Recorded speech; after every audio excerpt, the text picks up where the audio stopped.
কোশ্চেনে বলেছে a circle circumscribes a rectangle which sides are in the ratio 4:3. If the perimeter of the rectangle is 56 centimeter, then what is the area of the circle?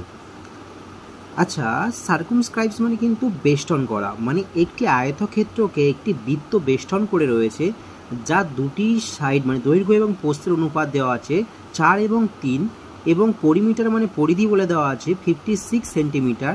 Then what is the area?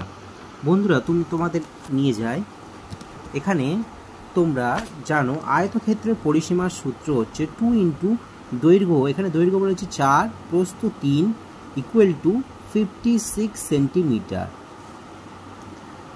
তাহলে এখানে হচ্ছে 14 equal to 56 centimetre, তাহলে 1 equal to হচ্ছে 4 centimetre.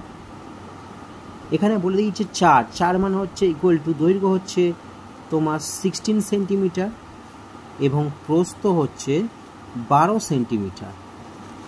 তাহলে diagonal মানে সূত্র আমরা কি জানি? আয়তক্ষেত্রের কর্ণ ডায়াগোনালের সূত্র √ওভার দৈর্ঘ্য স্কোয়ার, মানে এখানে 16 স্কোয়ার প্লাস প্রস্থ স্কোয়ার। তাহলে 16 স্কোয়ার মানে হচ্ছে 296 প্লাস 144, 256 হবে এটা, 256 আর 144 মানে 400, √400 মানে আমরা জানি 20 সেন্টিমিটার। বন্ধুরা আমাদের এখানে কি জানতে চেয়েছে আর একবার ভালোভাবে দেখে নিই। What is the area of the circle? Area of the circle মানে বৃত্তর ক্ষেত্রফল চেয়েছে। বৃত্তের ক্ষেত্রফল আমরা জানি পাই আর স্কোয়ার ইকুয়াল পাই আর স্কোয়ার। এখানে পায়ের মান হচ্ছে 22/7 আমরা জানি, কিন্তু আমরা পাই রেখে দেবো। আর আর এর মান রয়েছে সেখানে 20 সেন্টিমিটার ব্যাসার্ধ। এটা যেটা 20 সেন্টিমিটার যেটা তোমাদের বার হয়েছে, এটা কিন্তু ব্যাস বার হয়েছে। আমরা জানি ব্যাসকে 2 দিয়ে ভাগ করলে আসে ব্যাসার্ধ, তাহলে এখানে হচ্ছে আর ইকুয়াল টু হচ্ছে 10 সেন্টিমিটার। তাহলে পাই আর স্কোয়ার মানে 10 হোল স্কোয়ার ইকুয়াল টু তাহলে হচ্ছে 100 পাই।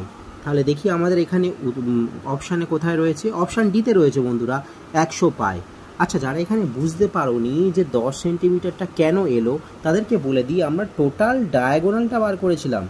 ডায়াগোনাল আছে 20 সেন্টিমিটার। তাহলে আমাদের এখানে যদি বৃত্তের কেন্দ্র হয় তাহলে এর হাফ নিশ্চয়ই হবে বৃত্তের ব্যাস, তাহলে 20/2 ইকুয়াল টু 10 সেন্টিমিটার। ভালো লাগলে বন্ধুরা একটা সাবস্ক্রাইব করবে, কারণ সাবস্ক্রাইব করলে মোটিভেশন বাড়ে ভিডিও বানাতে।